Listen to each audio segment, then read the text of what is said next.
Bismillahirrahmanirrahim. Assalamualaikum warahmatullahi wabarakatuh. Alhamdulillah, hamdan wa syukran lillah wa ala alihi wa sahbihi wa mawala. Asyhadu an la ilaha illallah wahdahu la syarika lah wa asyhadu anna sayyidana Muhammadan abduhu wa rasuluhu la nabiyya ba'dah. Qala Allah ta'ala fi kitabihil karim, a'udzu billahi minasyaitonir rajim. Bismillahirrahmanirrahim. يا أيها الذين آمنوا كتب عليكم الصيام كما كتب على الذين من قبلكم لعلكم تتقون. وقال رسول الله صلى الله عليه وسلم من صام رمضان إيمانا واحتسابا غفر له ما تقدم من ذنبه. اللهم رب اشرح لي صدري ويسر لي أمري واحلل عقدة من لساني يفقهوا قولي. Alhamdulillah, disyukur kepada Allah Subhanahu wa Ta'ala, pada hari yang ke-20 di bulan Ramadan ini Allah senantiasa memberikan kesehatan kepada kita semua, sehingga kita masih dapat melaksanakan kegiatan Ramadan, baik berpuasa di bulan Ramadan, salat tarawih, tadarus, ataupun kegiatan-kegiatan ibadah yang lainnya. Mudah-mudahan Allah senantiasa memberikan kita kesehatan, keberkahan, serta melipat gandakan segala amalan Ramadan satu bulan di tahun ini, sehingga kita mendapatkan kemenangan di Yaumil Idul Fitri nantinya. Salawat serta salam senantiasa tercurah kepada Allah Nabi Muhammad SAW, kepada para keluarganya, para sahabatnya, para tabi'in, para tabi'in, sampai kita kepada umatnya senantiasa mendapatkan syafaatul uzma di yaumil qiyamah nanti. Amin ya Allah ya rabbal alamin. Anak-anakku yang Bapak banggakan dan Bapak cintai, serta para orang tua yang Allah banggakan dan muliakan, alhamdulillah hari pertama sangat virtual SD Islam Al-Ahyar ini. Izinkan saya menyampaikan materi untuk hari pertama berkaitan dengan pentingnya berpuasa pada bulan Ramadan untuk anak-anak kita. Ma'asyiral jamaah, para anak-anakku yang Bapak banggakan, sesuai firman Allah surat Al-Baqarah 183 tadi, A'udzu billahi minasyaitonir rajim. Bismillahirrahmanirrahim. Ya ayyuhalladzina amanu kutiba 'alaikumusiyam. Yang diterjemahkan kurang lebih, wahai orang-orang yang beriman, telah diwajibkan atas kalian berpuasa. Kama kutiba 'alal ladzina min qablikum, sebagaimana juga telah diwajibkan kepada orang-orang yang sebelum kita. Beberapa tahun, beberapa ratus tahun, abad, Allah sudah mewajibkan berpuasa kepada mereka. Bukan hanya kepada umat yang saat ini, umat milenial, tapi umat-umat zaman dahulu pun sudah Allah wajibkan. Kama kutiba 'alal ladzina min qablikum la'allakum tattaqun, dengan tujuan, dengan harapan mencapai ketakwaan. Jadi esensi puasa, tujuan puasa adalah untuk mencapai ketakwaan. Oleh karenanya, puasa itu merupakan ibadah yang mungkin saja bisa dianggap mudah, tapi sudah dilaksanakan. Oleh karena itu, ibadah puasa memerlukan latihan yang terus-menerus, yang wajib sudah diamalkan atau dimulai saat usia dini, saat masih kecil, supaya dewasa nanti puasa Ramadan atau puasa-puasa yang lain itu akan sudah terbiasa, tidak lagi mempermasalahkan lapar, haus, dan lain sebagainya. Anak-anakku yang Bapak banggakan, ada 10 manfaat puasa yang akan Bapak bahas pada pagi hari ini, untuk kita ketahui bersama. Puasa punya banyak manfaat, dan insya Allah pada kesempatan ini Bapak akan bahas 10 manfaat puasa bagi kita. terutama bagi kalian yang masih dalam tahap pembelajaran. Anak-anakku yang Bapak banggakan, manfaat yang pertama yaitu berpuasa dapat meningkatkan daya tahan tubuh kita.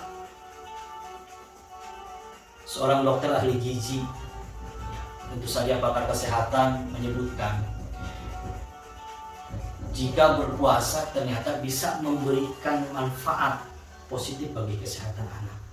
Daya tahan tubuh anak yang berpuasa akan mengalami peningkatan yang luar biasa, sehingga anak tersebut tidak akan mudah sakit. Kenapa? Karena hal tersebut disebabkan oleh manfaat puasa ya bagi anak, bisa mencegah datangnya stres oksidatif pada tubuh. Nah, ini yang harus kita ingat. Jadi dengan berpuasa, puasa itu bisa mencegah stres oksidatif pada tubuh anak. Jadi tidak akan mudah terkena inflamasi atau peradangan dalam tubuhnya. Ini yang berbicara adalah pakar kesehatan, ahli gizi, Ibu Dokter Dr. Dian Permatasari, SPGK. Yang berbicara tentunya ahli bidang kesehatan. Jadi manfaat yang pertama dalam berpuasa untuk kita adalah bisa meningkatkan daya tahan tubuh. Akan terbentuknya daya tahan tubuh yang baik, sehingga dalam diri kita akan kuat, akan terbentuk kekebalan tubuh untuk melawan segala penyakit. Anak-anakku yang berbahagia, kemudian yang kedua, manfaat yang didapatkan ketika kalian berpuasa Ramadan atau puasa-puasa yang lainnya.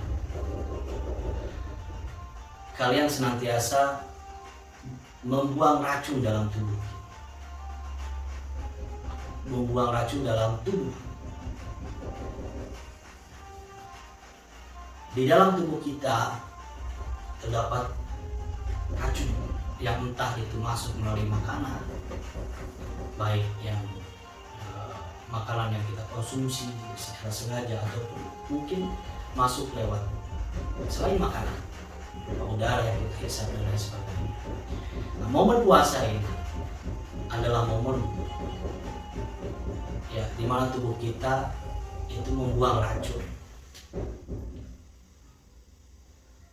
Tubuh ya memperbaiki sel dan memanfaatkan energi yang ada dalam tubuh untuk membakar lemak ya, yang pada akhirnya ketika lemak itu dibakar akan menurunkan berat badan.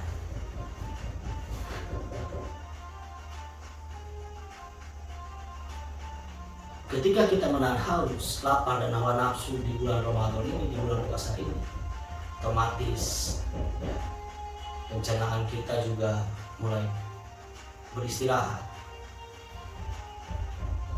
tidak full sebagaimana hari-hari biasa dalam mencerna makanan. Tentunya makanan atau minuman yang mengandung racun itu akan terjaga. Kemudian manfaat yang ketiga yaitu menyehatkan fisik kita. Lagi-lagi pakar kesehatan ya, menyampaikan hal tersebut.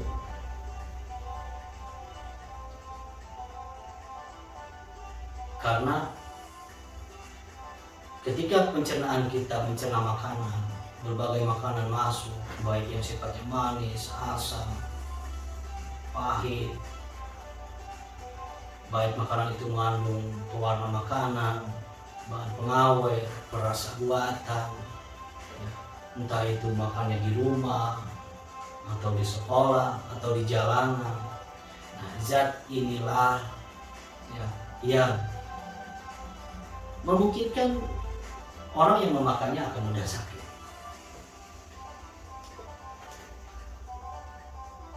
Kaitan dengan manfaat yang tiga ini, ketika kita berpuasa seperti tadi yang sudah disampaikan, maka sistem pencernaan kita memiliki waktu untuk beristirahat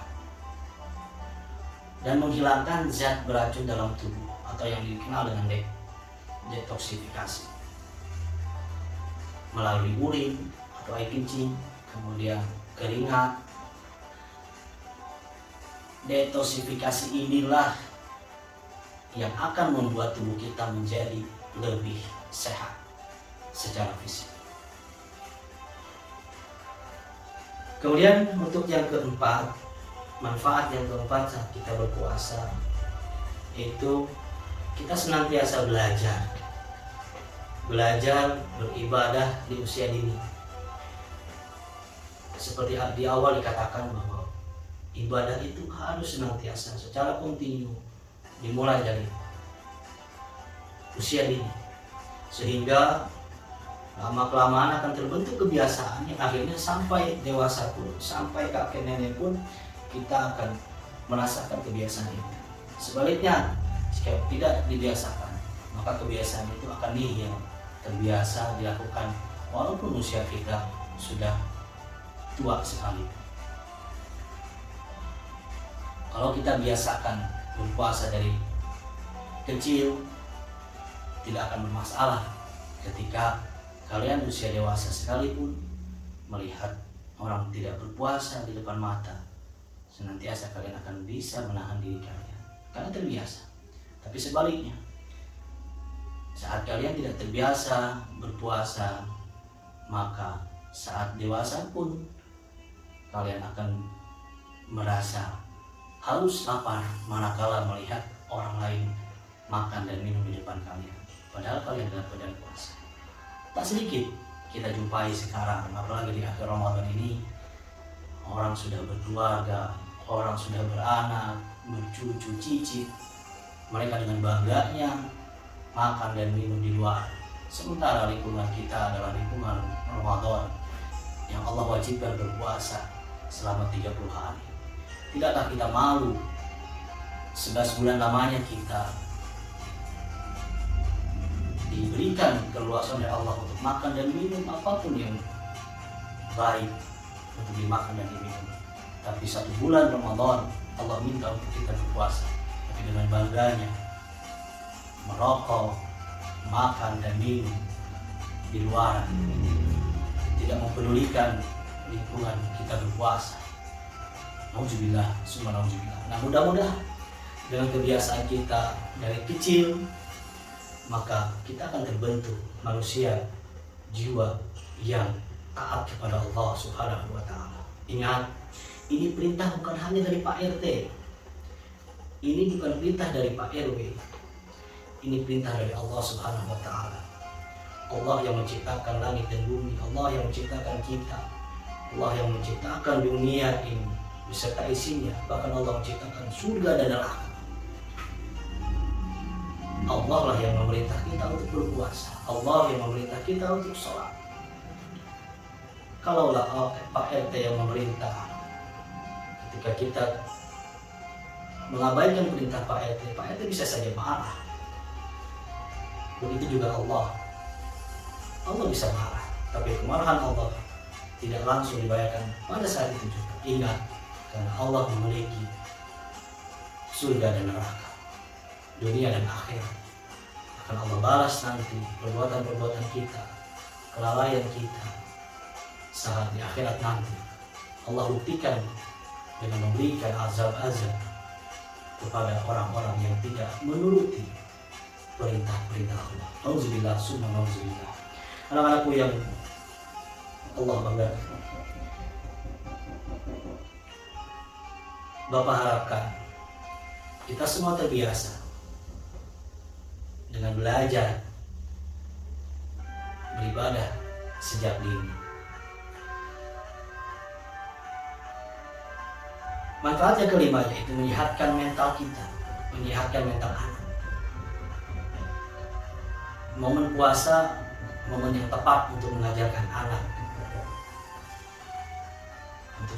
untuk senantiasa menjaga perilakunya ya, perilaku yang baik untuk senantiasa menjaga dan mengendalikan emosinya. Puasa juga dapat melatih anak untuk tidak gampang menangis, tidak mudah cengeng saat keinginan-keinginan tidak terpenuhi. Bahkan saat kecil kita dulu, Bapak Ibu, sering orang tua kita menakut-nakuti atau memberikan nasihat, jangan menangis, nanti puasamu batal. Kalau batal, tidak akan Bapak belikan sepeda. Itu didikan orang tua kita. Mari kita didik anak-anak kita seperti apa yang orang tua kita dulu contohkan. Kita yang mencontohkan, kemudian Anda berikan semacam reward kepada mereka.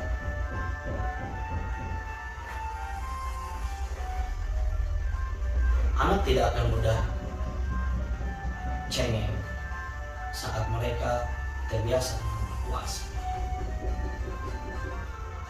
Anak bisa lebih mandiri. Silakan Bapak Ibu, anak-anakku sekalian,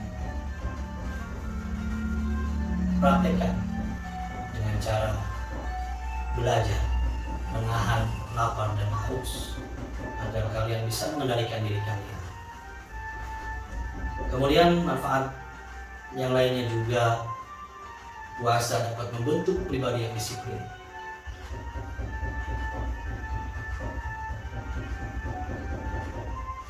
Puasa melatih kedisiplinan seseorang. Bagaimana tidak saat berpuasa kita harus menjalani yang namanya ibadah sahur. Mata ngantuk, mungkin tidurnya ada yang belum tidur sampai jam 1 malam, jam 3 harus bangun untuk sahur. Bahkan orang tua kita menyiapkan makan sahur. Lebih lambat kita bisa tegur imsak atau bahkan subuh, sehingga kita tidak bisa lagi bersantap sahur. Ini membentuk kedisiplinan. Bagaimana di dalam puasa selain sahur, kita juga sholat 5 waktu yang sesuai dengan jam-jamnya tertentu. Inna sholata kanat alal ini mauqut.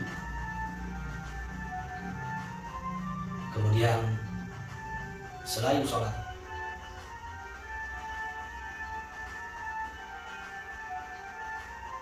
kita juga ibadah tarawih, tadarus, atau saat berpuasa juga kita harus disiplin menjaga ucapan selama kita berpuasa. Tidak berucap kata-kata yang kotor yang dapat menyakiti hati orang lain dan membatalkan pahala puasa. Sebagaimana sabda Rasulullah SAW, "Kam min shaimin laisa lahu min siyamihi illa al-ju'i wal 'atas." Nauzubillah.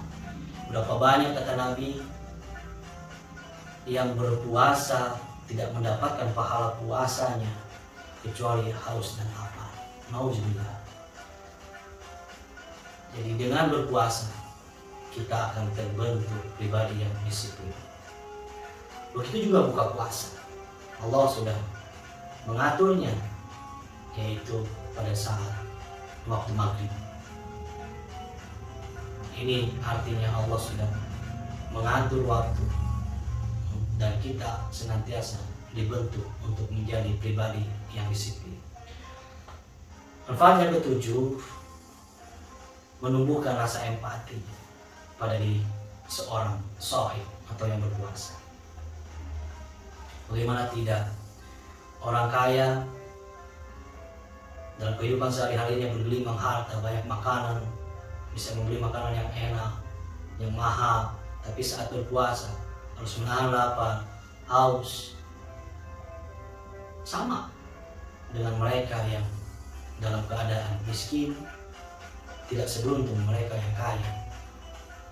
Mereka yang miskin hanya bisa makan dan minum mungkin sehari 1 kali, atau bahkan bisa makan hanya dari pemberian orang lain atau menemukan di tong-tong sampah.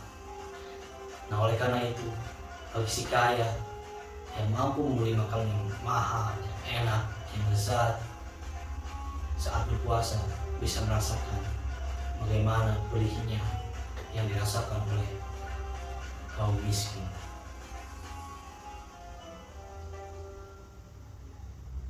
Inilah yang dibentuk dalam pribadi orang berpuasa, senantiasa bisa merasakan kepedihan yang dirasakan oleh saudara-saudara kita, orang miskin atau anak-anak yatim. Kemudian manfaat yang selanjutnya yang ke-8 adalah mengendalikan diri.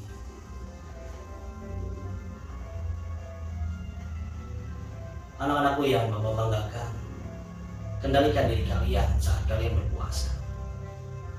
Belajarlah menahan diri, karena hakikatnya puasa adalah untuk menahan hawa, lapar dan haus, hawa nafsu kita. Beberapa kejadian kemarin yang Bapak dapatkan di kelas 6, ada beberapa alasan yang membatalkan puasa mereka hanya karena mereka lapar, hanya karena mereka haus. Padahal puasa itu adalah untuk menahan lapar dan haus tersebut. Oleh karena itu, kendalikan diri kalian.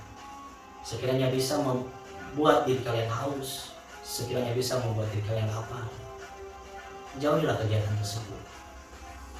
Kerjakan di lain waktu. Bersepedalah yang tepat.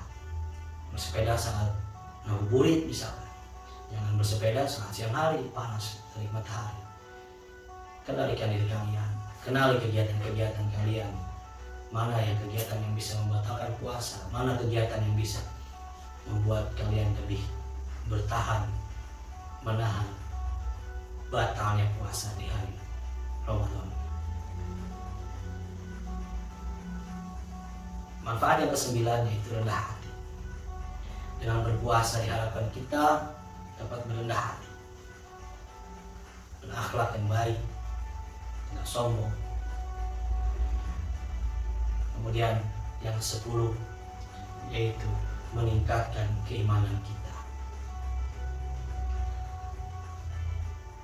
Keimanan yazidu wa yanqus, al-iman yazidu wa yanqus. Iman itu bisa bertambah, bisa berkurang. Bertambah ketika kita bersama orang-orang yang beriman, berkurang ketika kita tidak bergaul dengan orang-orang yang beriman. Atau dalam kata lain, ketika kalian bergaul dengan orang yang berpuasa, insya Allah puasa kalian akan kuat sampai maghrib. Jika kalian bergaul dengan yang tidak berpuasa, tidak menutup kemungkinan kalian akan tergoda dan kalian akan ikut membatalkan puasa kalian sebelum maghrib. Oleh karena itu, hati-hati. Diharapkan dengan berpuasa ini keimanan kalian akan bertambah. Amin ya Allah ya Rabbal Alamin. Demikian yang sekiranya Bapak dapat sampaikan pada materi pagi hari ini. Mudah-mudahan bermanfaat untuk kita semua, terutama untuk pribadi Bapak, juga untuk kalian yang sampai hari ini masih dalam keadaan berpuasa. Bapak doakan semoga kalian tidak mengalami kesulitan dalam belajar membiasakan diri berpuasa, terutama di puasa Ramadan. Bagi kalian yang sudah batal, entah itu batal sengaja ataupun sakit, terus semangat, perbaiki diri. Masih ada 10 hari menuju Idul Fitri. Bagi kalian anak-anakku yang kelas 1, 2, 3 yang masih dalam tahap proses belajar berpuasa, silahkan, tidak masalah kalian buka sampai sekuat kalian, semampu kalian, jangan terlalu memaksakan. Namun tidak juga kalian setiap hari mencoba buka di luar maghrib, sebelum maghrib. Harus ada niatan untuk mencapai ke maghrib. Adapun saat kalian tidak mampu, silahkan berbuka.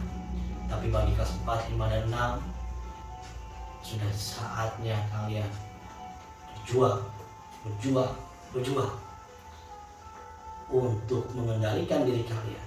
Bagaimana kalian harus bisa berbuka pada maghrib atau sore hari.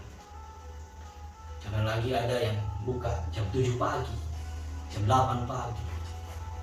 Ini sangat memalukan, karena usia kalian bukan lagi usia anak PAUD, tetapi sebentar lagi, terutama kelas 6, usia anak SMP atau kelas 7. Oleh karena itu harus tanamkan dalam diri kalian bagaimana saya harus bisa berbuka puasa sampai maghrib di setiap hari. Mudah-mudahan Allah senantiasa memberikan kemudahan, kelancaran bagi kalian, bagi kita semua, dan kita mendapatkan farhatani lis-shaimin, dua kebahagiaan bagi orang yang berpuasa. Farhatun inda iftarihi, kebahagiaan saat dia berbuka. Wa farhatun inda liqa'i rabbih, dan kebahagiaan saat ia bertemu dengan Tuhannya atau dengan Allah Subhanahu wa taala. Orang yang berpuasa nanti akan mendapatkan dua kebahagiaan, kata Allah. Kebahagiaan yang pertama didapat saat dia berbuka puasa pada maghrib, dan kebahagiaan yang kedua ia dapatkan saat ia bertemu dengan Allah Subhanahu wa taala di yaumil akhir nanti. Amin ya Allah ya Rabbal. Semoga kebahagiaan itu selalu kita dapatkan di setiap hari ini atau nanti saat kita bertemu dengan Allah Subhanahu wa taala. Alhamdulillah, demikian yang bisa Bapak sampaikan.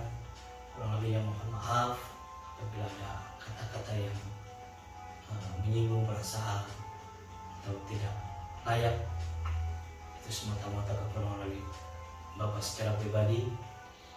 Usikum binafsi taqwallah. Assalamualaikum warahmatullahi